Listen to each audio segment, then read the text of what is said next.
আজকে অরূপদার বাড়িতে কার্তিক ঠাকুর ফেলতে গিয়েছিলাম।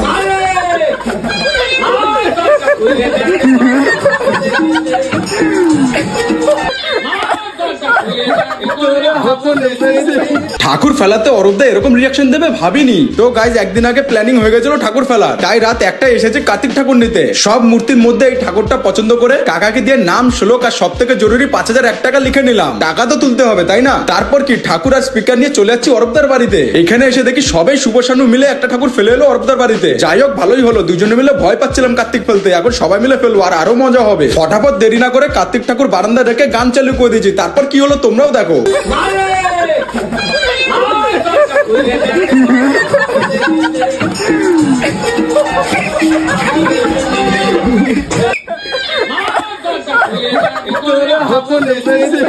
চারটে ঠাকুর পূজা, তার সাথে আবার একটা অরূপদার মুখ দেখার মতো হয়ে গেছে। খেয়ার ঠাকুর ঘরে তুলে অরূপদা মনে মনে হিসাব করতে বসে গেছে কত কি খরচা হবে। তার সাথে আমাদের মেনু শুনলে তো অবাক হয়ে যাবে।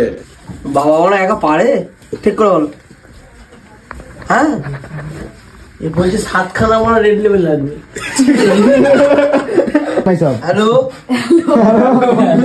হ্যাঁ বলছে বড় পাবদা মাছ, পাশে মাঝে ঝাল, আর ইলিশ কমপ্লিট সর্ষে দিয়ে, তারপর আর ইলিশ খাবে না বলছে অফ সিজন।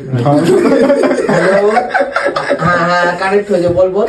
ভেটকি মাছের পাতুরি প্লাস ফ্রাই, হেভি আইটেম। আর এটা কি অন্নপ্রাশনে ভাইপো? বাপ রে। আর কি আছে মেনু, কি আছে বল।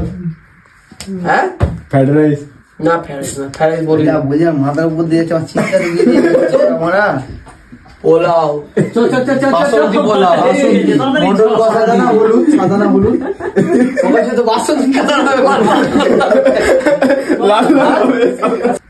বলছো 50 কেজি হয়েছে কাতলা। অরূপদার তো হালাত খারাপ হয়ে গেছে। তোমরা কি করছো? সাবস্ক্রাইব করে দাও এরকম মিলি ব্লগ দেখার জন্য। বাই।